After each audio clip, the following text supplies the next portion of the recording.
Ma- Namaskar, everyone. Namaskar, Guruji.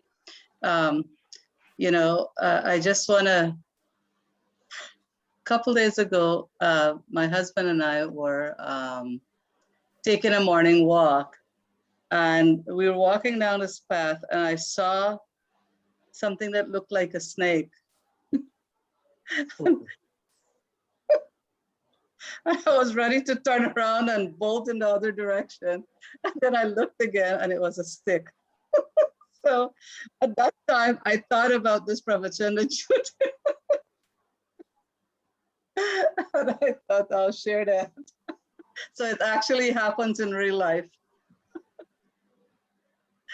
So today what I want to talk about is how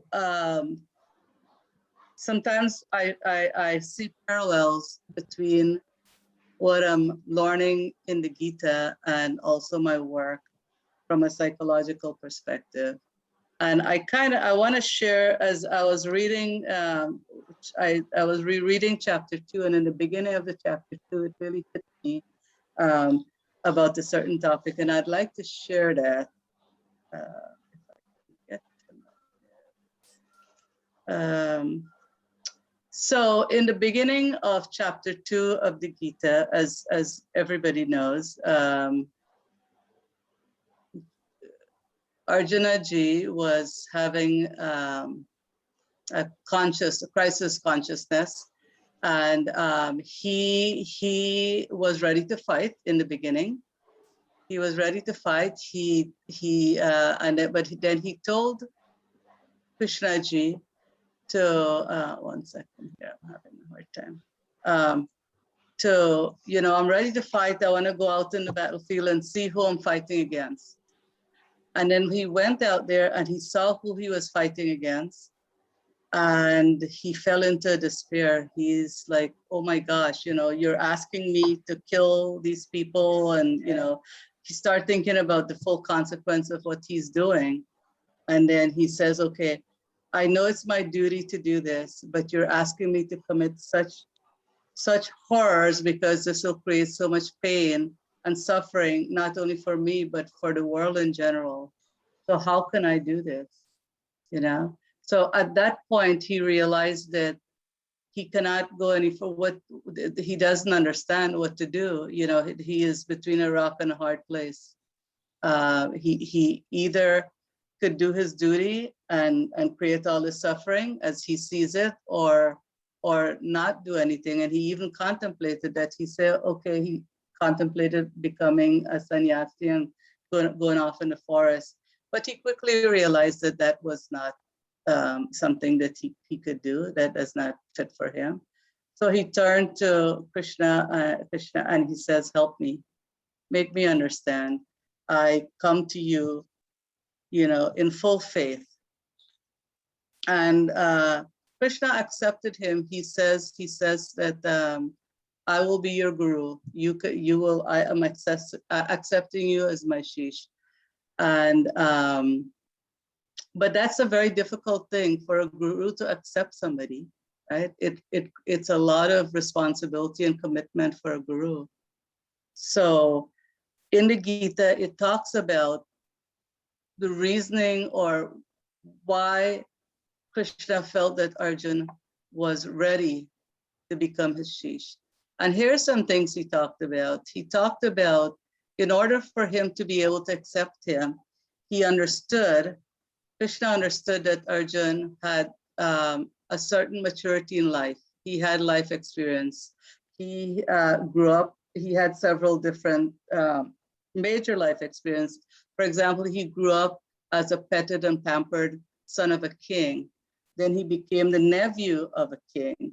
Then he became an object of bullying by his cousins. And then he was robbed of all his rights and privileges. And he was sent in the forest. And then he had to hide as a woman for a whole year. So he had all these different experiences. And so Krishna felt that he had he was mature, had life experience. And, you know, when you have life experience, it creates a sense of empathy and a sense of opening and understanding and acceptance of people and being more kind. He also had a real firm understanding of who his real self was, who was Arjun. He understood dharma and adharma, you know, the right and the wrong.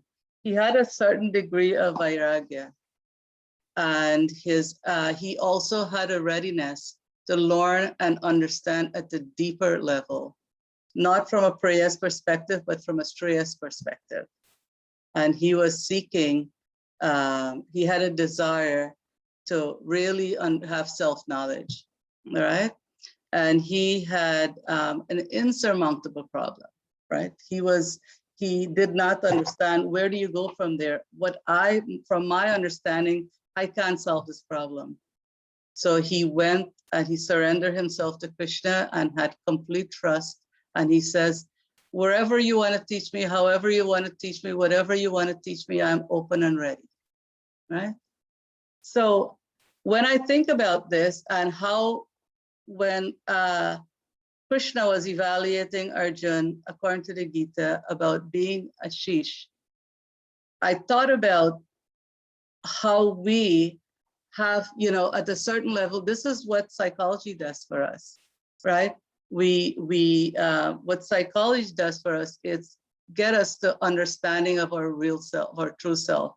And how do we do that? It helps us explore the why, the when, the how, the where, and what is the fifth one of our existence, of our understanding of ourselves. It explores how we value ourselves. It explores what we're valuing in life. Are we valuing the right thing, the wrong things, the right people, the wrong people, the right ideas, the wrong ideas? Am I seeing myself correctly, right?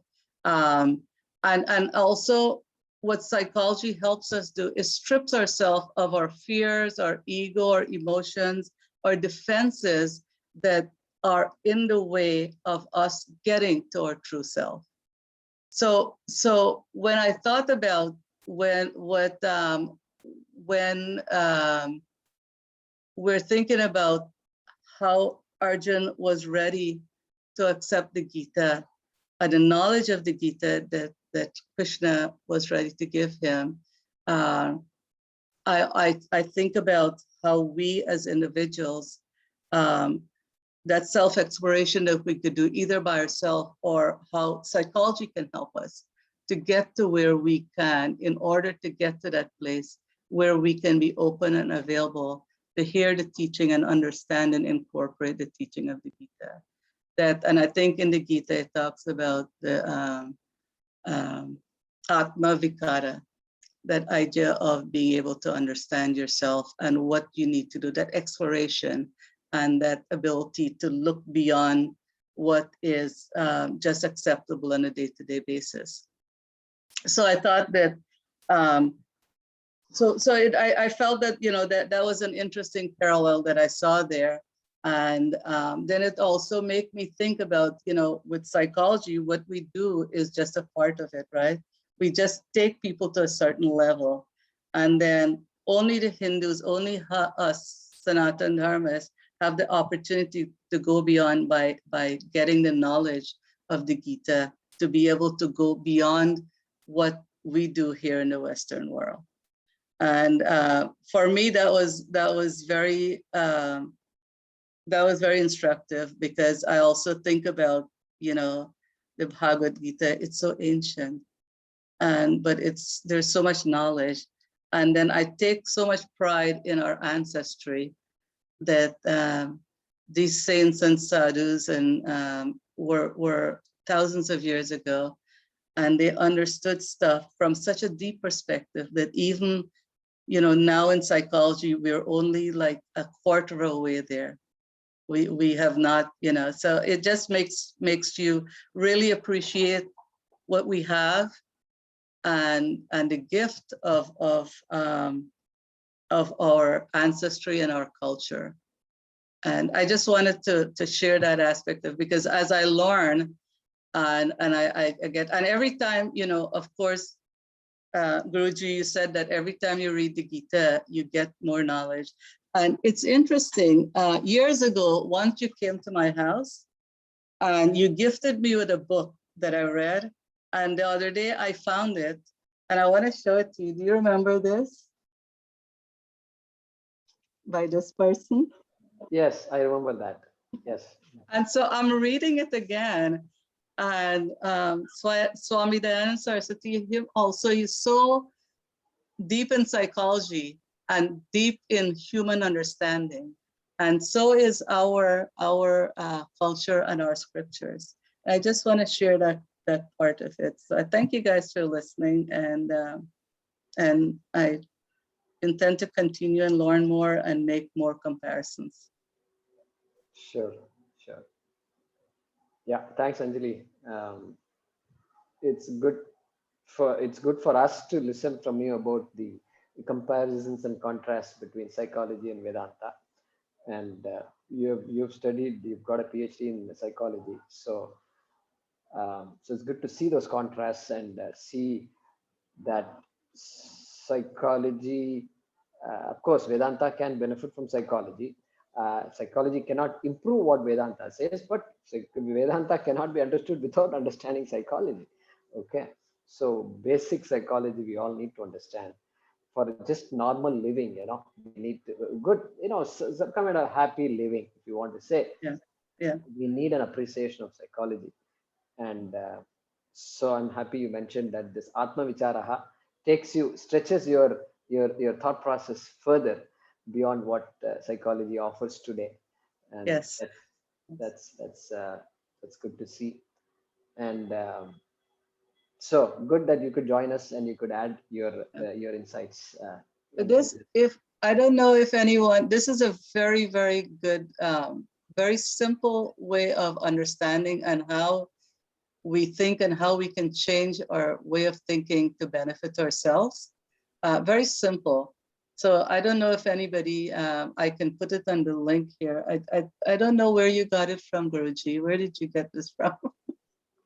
Yeah, I mean, I bought it at the ashram. These books are Okay. in India. Okay, and thank you for sharing it with me. I'm rereading it. Sure. Yeah. I'll put on here the name of the book so that if anybody's interested, they can take it. Yeah, the name of the book is called Need for Cognitive Change. Yeah, that is the name of it. Yeah.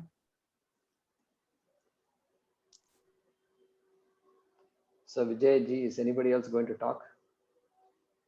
No, Bhavani ji was supposed to talk, but she's not there now. So, okay.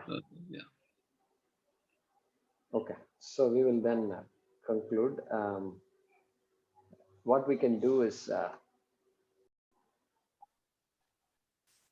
Om Namo Bhagavate Vasudevaya Dhanvantaraye Amrita Kalasahastaya Sarvamaya Vinashanaya Trailokyanataya Shri Mahavishnave Namaha. Om Namo Bhagavate Vasudevaya Dhanvantaraye Amrita Kalasahastaya Sarvamaya Vinashanaya Trailokyanataya Shri Mahavishnave Namaha. Om Namo Bhagavate Vasudevaya Dhanvantaraye Amrita Kalasahastaya Sarvamaya Vinashanaya Trailokyanataya Shri Mahavishnave Namaha.